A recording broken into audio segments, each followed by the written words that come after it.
11월 16일 새벽 기도회로 나눌 하나님의 말씀은 역대하 12장 1절에서 16절입니다.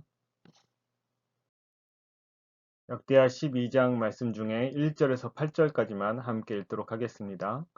르호보암의 나라가 견고하고 세력이 강해짐에 그가 여호와의 율법을 버리니 온 이스라엘이 본받은지라.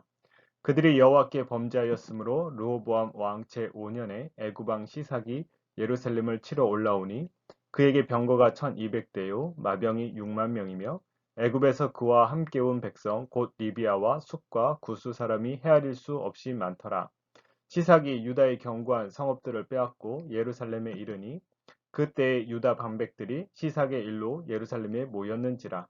선지자 스마야가 르호보암과 방백들에게 나와 이르되 여호와께서 이같이 말씀하시기를 너희가 나를 버렸으므로 나도 너희를 버려 시삭의 손에 넘겨노라 하셨다 한지라.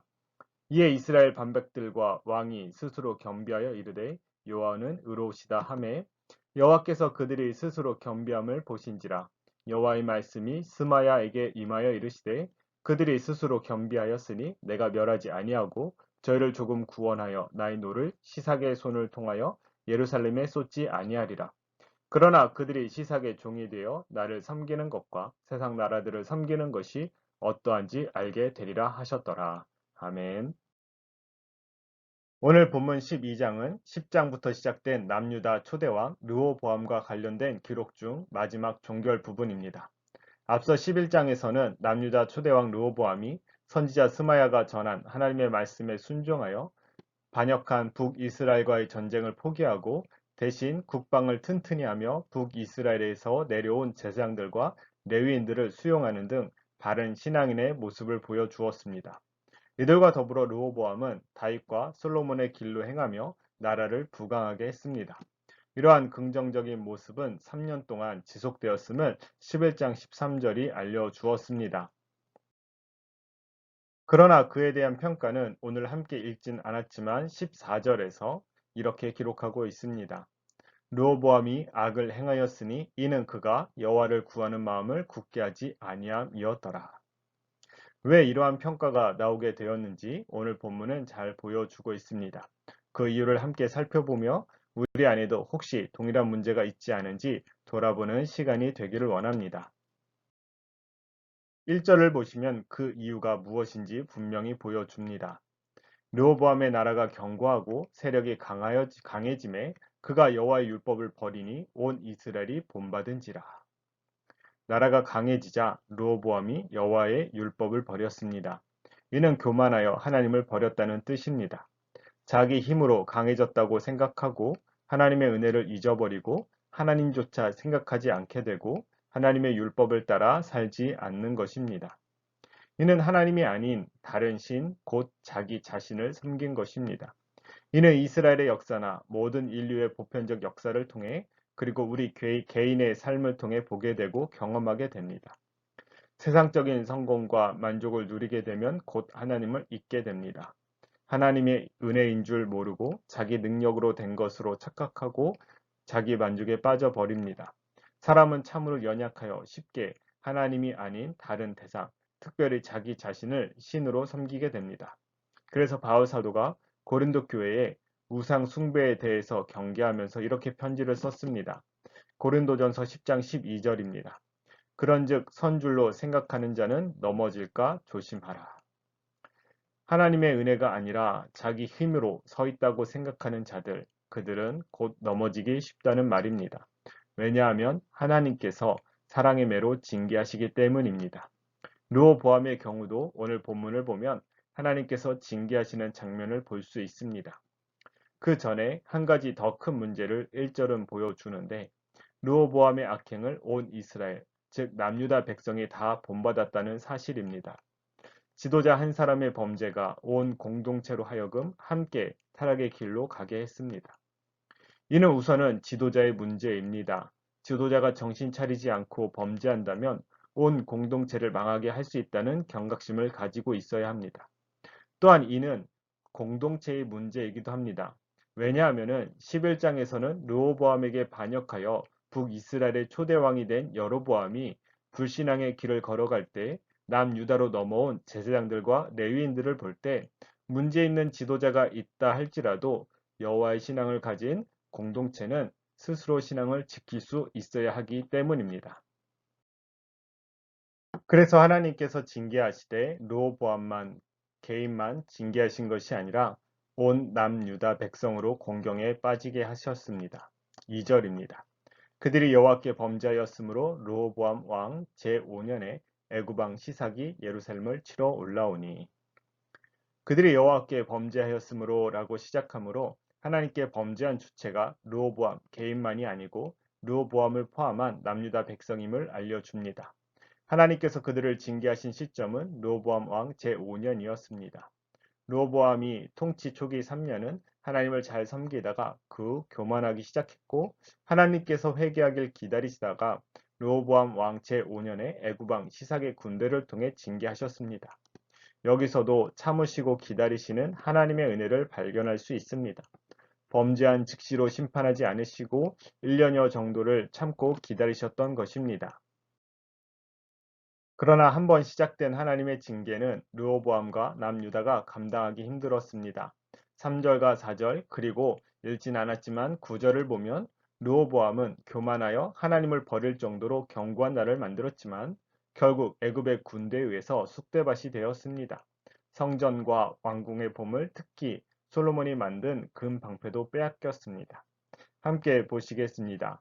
그에게 병거가 1200대요 마병이 6만 명이요 애굽에서 그와 함께 온 백성 곧 리비아와 숫과 구스 사람이 헤아릴 수 없이 많더라. 시삭이 유다의 견고한 성읍들을 빼앗고 예루살렘에 이르니 9절에 애굽 왕 시삭이 올라와서 예루살렘을 치고 여호와의 전 보물과 왕궁의 보물을 모두 빼앗고 솔로몬이 만든 금 방패도 빼앗은지라. 참으로 비참한 지경에 놓였습니다. 이스라엘은 늘 성전으로 인해 망하지 않는다고 생각했으나 그 성전조차 이방인에 의해서 더럽혀졌습니다. 성전이 하나님께서 임하시겠다고 약속하신 장소이긴 하나 이스라엘이 하나님을 버리면 하나님께서도 언제든지 성전을 버리실 수 있습니다. 그러나 하나님의 징계의 종착지는 멸망이 아니라 회개에 있음을 5절에서 8절을 통해 알 수 있습니다. 그때 유다 반백들이 시삭의 일로 예루살렘에 모였는지라 선지자 스마야가 르호보암과 방백들에게 나와 이르되 여호와께서 이같이 말씀하시기를 너희가 나를 버렸으므로 나도 너희를 버려 시삭의 손에 넘겨노라 하셨다 한지라. 이에 이스라엘 방백들과 왕이 스스로 겸비하여 이르되 여호와는 의로우시다 하매 여호와께서 그들이 스스로 겸비함을 보신지라. 여호와의 말씀이 스마야에게 임하여 이르시되 그들이 스스로 겸비하였으니 내가 멸하지 아니하고 저희를 조금 구원하여 나의 노를 시삭의 손을 통하여 예루살렘에 쏟지 아니하리라. 그러나 그들이 시삭의 종이 되어 나를 섬기는 것과 세상 나라들을 섬기는 것이 어떠한지 알게 되리라 하셨더라. 애굽의 침입으로 남유다 지도자들이 모였습니다. 그때 하나님께서 선지자 스마야를 통해 말씀하셨습니다. 너희가 나를 버렸으므로 나도 너희를 버려 시삭의 손에 넘겼노라. 그러나 그들은 스스로 겸비하여 여호와는 의로우시도다라고 고백했습니다. 자신들을 징계하신 하나님을 향하여 의로우시다고 고백했습니다. 참으로 진솔한 고백이 아닐 수 없습니다. 공의로우신 하나님 앞에 자신들은 벌을 받기에 합당한 죄인입니다란 고백입니다. 하나님의 징계 앞에서 이런 진솔한 고백을 해 보셨는지요? 하나님 앞에서 다른 사람의 죄를 지적하며 저 사람을 벌하여 주십시오라고 외치는 것이 우리의 모습 아닌가요? 우리는 다른 사람들의 죄를 보며 공의로우신 하나님 앞에 고소하는 것이 아니라 우리 자신을 보며 하나님은 의로우신 분이십니다라고 고백할 수 있기를 원합니다. 의로우신 하나님은 겸비하여 자신의 죄인됨을 고백하는 남유다를 향해서 구원하여 완전히 멸하지는 않겠다고 하십니다. 다만 애굽 왕 시삭의 종이 되게 하여 하나님의 백성으로 하나님을 섬기는 것과 시삭의 종이 되어 세상 나라들을 섬기는 것이 어떠한지 무엇이 더 좋은지 경험하여 알게 하겠다고 말씀하셨습니다. 사실 우리는 경험하지 않아도 무엇이 더 좋은지는 분명히 알고 있습니다. 당연히 하나님의 백성으로 하나님을 섬기는 것이 더 좋지요. 그럼에도 우리는 하나님이 아닌 다른 무언가의 종으로 살아가려는 죄의 본성이 있습니다. 스스로 하나님의 자리에 오르려고 하고 죄의 종으로 살아가려고 합니다. 우리의 죄된 본성을 쳐 성령의 인도를 받는 은혜가 있기를 바랍니다. 하나님의 말씀대로 하나님께서는 남유다를 완전히 멸하지 않으셨음을 12절은 보여줍니다. 르호보암이 스스로 겸비하였고 유다의 선한 일도 있으므로 여호와께서 노를 돌이키사 다 멸하지 아니하셨더라. 하나님은 회개하는 자를 벌하시되 완전히 멸하지 아니하시고 용서해 주신다는 사실을 잘 보여줍니다. 이 대목이 역대기의 기록 목적을 잘 보여줍니다. 서두에서 살펴본 것처럼 14절에서 르호보암의 전체 평가는 악을 행하고 여호와를 구하는 마음을 굳게 하지 않았다고 부정적으로 평가하지만 오늘 본문에서 보여주고자 하는 것은 그러한 악한 자의 회개라도 하나님께서 받아주시고 용서를 베푸신다는 사실입니다. 이러한 사실은 솔로몬의 기도와 하나님의 응답에서 찾아볼 수 있습니다. 하나님의 응답만 보시면 7장 14절입니다. 내 이름으로 일컫는 내 백성이 그들의 악한 길에서 떠나 스스로 낮추고 기도하여 내 얼굴을 찾으면 내가 하늘에서 듣고 그들의 죄를 사하고 그들의 땅을 고칠지라. 이러한 하나님의 용서하시는 은혜를 깊이 체험하는 저와 여러분 되기를 바랍니다.